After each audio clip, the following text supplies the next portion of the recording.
It's a heated topic shaping up to be the battleground of the next federal election. Now the Greens claim they have a new fix for Australia's housing crisis as the major parties fight it out. It's a tale of three housing policies. These stories are playing out across Australia because the housing system in Australia is broken and it is breaking people. The Greens today unveiling a radical new plan which would see a government-run property developer build 360,000 homes in the next 5 years, available to the public at discounted prices. 70% of the new builds would be rented out at a rate capped at 25% of average household income, saving renters more than $5,000 a year. The remaining 30% would be sold to first home buyers at just over the cost of construction, a saving of around $260,000. But it's a plan with a hefty price tag, $12.5 billion, which the Greens say would be partially offset by scrapping tax breaks for property investors. What it's going to do is create a very expensive and arbitrary lottery where there is a few winners and then the unlucky rest who will be waiting and hoping that they get a turn sometime down the track. It comes as Labor is still trying to pass its Help to Buy scheme, giving 40,000 first home buyers the chance to co-purchase a home with the government over 4 years. So often these Australians have done all the right things. They've worked hard, but a deposit for a home is still out of reach. One downfall, the plan, which only allows a single person to pay up to $655,000 for a property, rules out a whopping 96% of Sydney's housing market.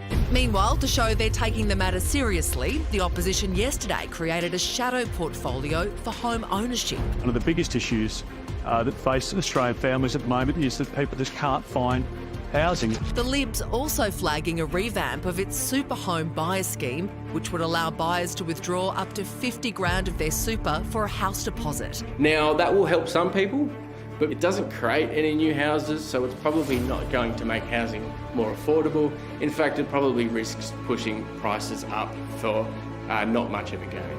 And a similar policy, which saw Aussies raid their super during the pandemic, is now predicted to cost taxpayers an extra $85 billion by 2085 in extra support to retirees whose nest eggs have been ravaged. So, is there a way for this tale to find a happy ending, or will it spiral into a housing horror story? Well, lucky for Amy Ramakis, she doesn't need a house because she pretty much lives at Parliament House. Yeah. She's here to discuss this with I do, us. the People's House, also known as Amy's house. Indeed. Hey, so this Greens policy is, like, in the context of Australian politics, pretty radical. How's it been received?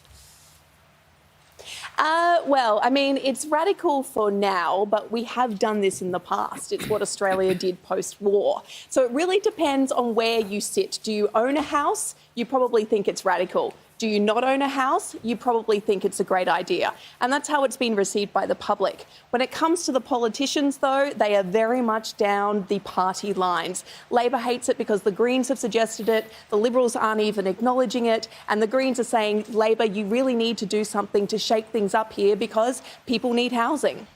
Now, we have construction companies that are collapsing all over the country right now. Have the Greens explained who will build these houses?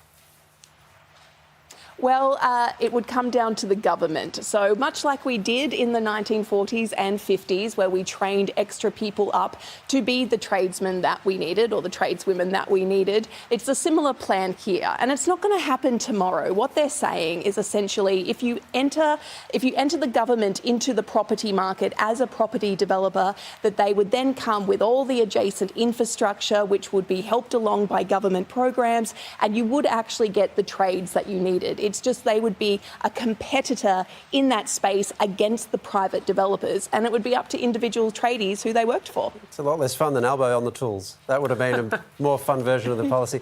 The opposition's interesting because so far they've really been absent from the housing debate. It's been a Labor versus Greens sort of a debate, but now this new shadow portfolio for home ownership it's interesting that they've gone and done this. Is this a sign that they're going to step up on the issue? over the last 6 months or so, there's been a lot of work that's been done within the Liberal Party about what they need to do to try and win back Australian voters. And one of the key issues, as it is for everybody, is housing. And they do feel like they've dropped the ball on this. So yes, they've got a fancy new shadow portfolio that's not really going to change things. They've got to come out with policy. And one of the policies that they're discussing is actually upping the amount of super that you would be able to withdraw in order to enter the home market. But of course, that's not going to really do anything to boost supply, and it does run the risk of making homes even more expensive. When you look at home ownership back when the coalition took power compared to now, you can see how much prices have increased. And that's because we haven't had any policies intervening in the market to try and help first homeowners and renters get a leg in. All right, Amy, we better let you get home. Thank you very much for joining us.